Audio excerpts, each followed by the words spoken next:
गांधी, मेरी गुजारिश है कि आप उनको भला बुरा मत कहिए। बाद में भी उनके कहे के लिए उन्हें किसी तरह का नुकसान न पहुंचाए। यहाँ बिहार में कुछ दूसरे लोगों से भी, और वे कोई मूर्ख नहीं है। मुझे यह सुनने को मिला है, धर्मों के बीच अमन का उपदेश देकर आप एक अलग जगह पर आग बुझाने की कोशिश कर रहे हैं। दोस्तों, ये एक्सप्रेशन, ये जो अभिव्यक्ति है आग बुझाने का प्रयास करने वाली, ये बहुत ज़रूरी है, क्योंकि कई बार दुष्यंत कुमार ने भी कहा है और भी लोग कहते हैं कि कविता में आग होनी चाहिए। और दुष्यंत कुमार जी की पंक्तियाँ हैं कि मेरे सीने में जले न जले, तुम्हारे सीने में कहीं न कहीं तो जलनी ही चाहिए आग। मैं ये इसलिए कह रही हूँ कि अभी अभी मुझे एक ग्रुप से निष्कासित किया गया है, जहाँ पे हर कविता के अच्छे होने का मतलब होता था कि फायर फायर डोंट शो। वो जो ट्रम्प वाला शो था ना एक, उसकी तर्ज पर। तो बहरहाल you're hired and you're fired. तो बहरहाल आग इतनी नहीं होनी चाहिए कि वो लोगों को और सारी संवेदनाओं को और सारी शिष्टताओं को, शिष्टाचार को भस्म करे। और ईमानदारी, ऐसा होता है, हमें वही चीज़ अच्छी लगती है जो हमारी ज़िंदगी से वास्ता रखती है। मुझे लगता है कि साहित्य का इससे बड़ा अपमान और क्या। ये तो पाठकीय संकुचित दृष्टि है ना, लेकिन हम इससे रोज़ जूझते हैं बतौर लेखक। बहरहाल इसी तरह से गांधी आग से जूझ रहे हैं। सांप्रदायिकता की भी आग होती है दोस्तों, नस्ल की भी आग होती है, जाति की भी आग होती है, अस्मिता की भी आग होती है। और उदारवादी दृष्टि वह है जो इन सारी अग्नियों को शमित करके कुछ शांति के साथ चीज़ों को देखने और परखने की क्षमता और शक्ति रखती है। तो ऐसी दृष्टि को हम तलाशते हैं। और जहाँ तक आग की बात है, तो कामदेव को तो त्रिनेत्र ने अपनी तीसरी आँख खोली और भस्म कर। तो हमारे साहित्य में अभी कामदेव का बहुत प्रभाव है। वो थोड़ा घटे, इसके लिए बहुत से लोग प्रयत्नरत हैं। और उन्हें शुभकामनाएं भेजते हुए हम गांधी के संघर्ष की ओर वापस लौटते हैं। गांधी कह रहे हैं कि ऐसे लोगों से कैसे निपटा जाए। यह धर्मों का युद्ध नहीं है, यह एक राजनैतिक संघर्ष है। यहाँ हम पाकिस्तान की बात कर रहे हैं, न कि गीता की या कलमा की। बेचैनी भरी खामोशी। मुझे पता है यहाँ पर भी बहुत से लोग यही सोचते हैं, मगर बदकिस्मती से नीति के और राजनीतिक मसलों के बीच मैं कोई विभाजक रेखा खींच नहीं पाता। यह दरअसल एक पश्चिमी सोच है जो अंग्रेज़ों के साथ हमारे यहाँ पहुँची है ना। मतलब अंग्रेज़ अपनी प्रगतिशीलता में बहुत कुछ अच्छा लेकर आए, कुछ बुरा भी लेकर आए। और फिलहाल गांधी उन संकुचित बातों की ओर भी इशारा कर रहे हैं जो अंग्रेज़ी शिक्षा उनकी दृष्टि के साथ आई, कि वो नीति और राजनीतिक मसलों के बीच कोई रेखा ही नहीं खींच पाते। वे कहते हैं राजनीति भी अन्य अनेक विज्ञानों में माफ कीजिएगा दोस्तों, कोरोना की शाम है। मैं पढ़ रही हूँ लाज़रो निमित्त का नाटक गांधी की मृत्यु। हम एक प्रार्थना सभा में हैं, किस्मों किस्मों की आग लगी है, कैसे बुझेगी, क्या गोली नहीं चलेगी। हम देख रहे हैं, गांधी की बातों को पढ़ रहे हैं। शाम कोरोना की है, लगातार फेसबुक पर लोगों के आईसीयू में होने और पता नहीं क्या क्या के खोने की खबरें हैं। 4 महीने से घर में बंद हूँ। हल्की सी भी खांसी होती है जो बनी रहती है, क्योंकि बारिश वो बहुत जम के हुई, लेकिन वो बस हल्की खांसी है। तो आप परेशान ना होइएगा, जब कभी भी आप सुनिएगा इसको मेरी डायरी की तरह इन बातों को, इन टिप्पणियों को। बाकी मेरी समीक्षात्मक व्याख्या है और मेरा आभार है इस किताब के प्रति जो मुझे इतने कठिन समय को झेलने में मदद कर रहा है। धन्यवाद कहती हूँ मैं हंगेरियन इन नाटककार को, क्योंकि ये इतना दिलचस्प है कि आप इस किताब को रख नहीं सकते। और धन्यवाद कहती हूँ उस कार्यक्रम को, हंगेरियन डायरेक्टर महोदय को, जिन्होंने मुझे ये किताब भेंट में दी। और सबसे ज़्यादा प्रोफेसर मार्गरेट ग्रोवैश को, जिन्होंने मुझे ये मौका दिया सारा हंगेरियन साहित्य से परिचित होने का, इस अनुवाद के मार्फत गिरिधर राठी जी के साथ। और ये और भी उन्होंने बहुत से मौके दिए, मैं क्या कहूँ। उन्होंने मुझे हंगरी के बहुत से कार्यक्रमों के बारे में बताया और बीच में आ गया कोरोना तो बतौर सांत्वना मैं इसे पढ़ गई, इसलिए मेरी खांसी को नज़रअंदाज कीजिए।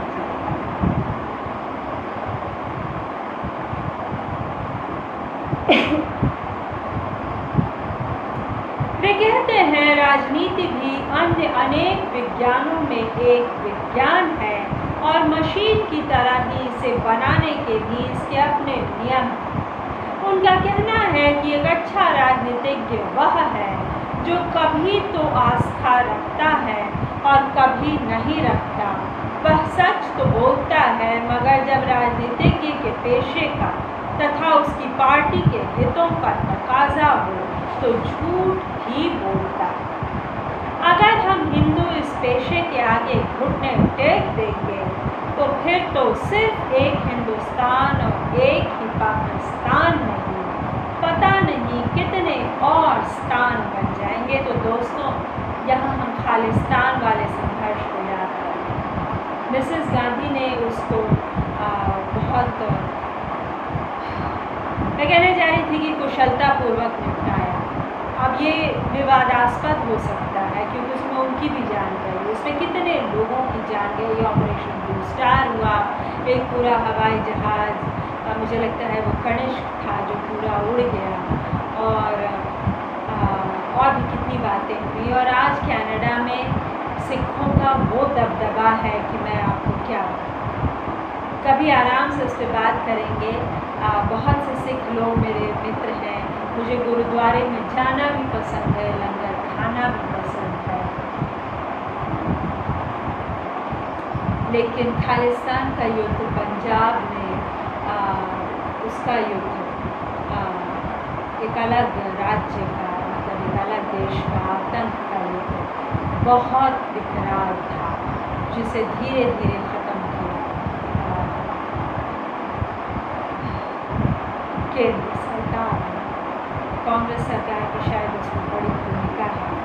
मिसेस गांधी की जान है ना, मिसेस इंदिरा गांधी।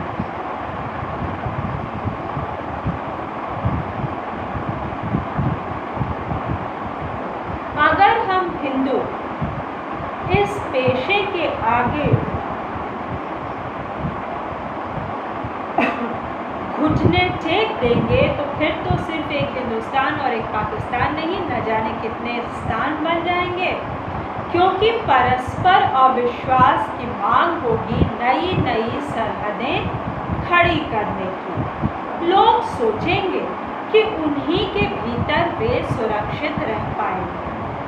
दूसरी तरफ टॉल्स्टॉय जैसे लोग भी हैं जिन्होंने मनीषियों की सूक्तियों और विचारों को अपनी पुस्तक में संकलित किया है, और जो जानते हैं कि सद्विवेक एकल तथा अविभाज्य होता है, उसे विभिन्न देशों या शताब्दियों में बांटकर दिखाना बड़ी भारी भूल है। वे यह चाहते हैं कि राजनीति में भी उस सद्विवेक के स्वर गूंजे। खामोशी छाती है। पिछली बार 7 साल पहले मैं बिहार आया था। बिहार मेरा राज्य है दोस्तों, इसलिए मेरी खासी दिलचस्पी यह हमारे पुरातन योद्धाओं की पुण्य भूमि है। भारत में सत्याग्रह की भी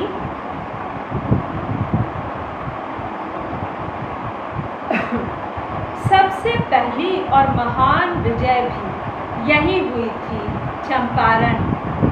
जैसा कि आप जानते ही हैं, हिमालय की तलहटी में मैं दक्षिण अफ्रीका से लौटा।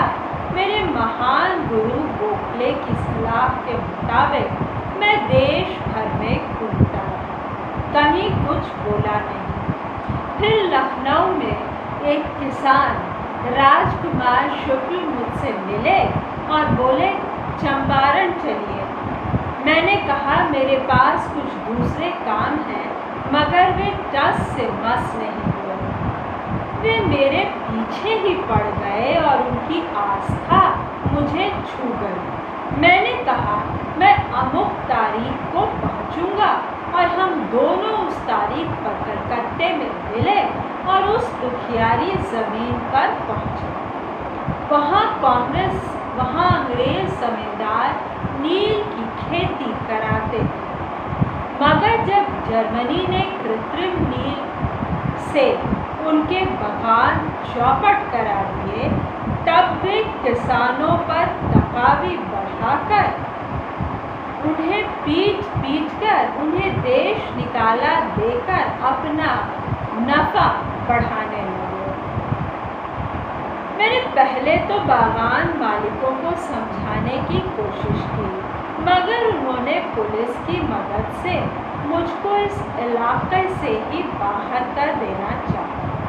तब मैंने उनके वारंट पर ही लिख दिया कि मैं उनका आदेश नहीं मानूंगा। वो कुछ नहीं कर पाए, इसलिए मुझे धमकाने लगे। मगर दसियों हजार किसान अदालत के इर्द गिर्द भी आ जुटे।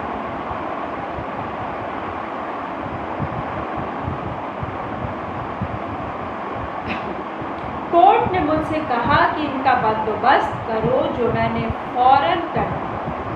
मैंने जज से कहा कि उनके कानून के अक्षर के मुताबिक मैं गुनहगार हूँ, मगर मुझे तो उससे भी ऊंचे एक कानून का पालन करना है। तब जज ने सुनवाई रोकने को कहा, पहले 2 घंटे के लिए, फिर 2 दिन के लिए, और फिर अंत में मुकदमा खत्म हो गया।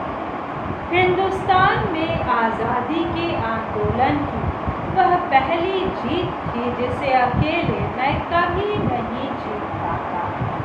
हम जीत सके क्योंकि चंपारण की जनता ने बुद्धिमानी दिखाई। उन्होंने वह नहीं किया जो पटना में हुआ, हत्या, लूट पाट, है ना।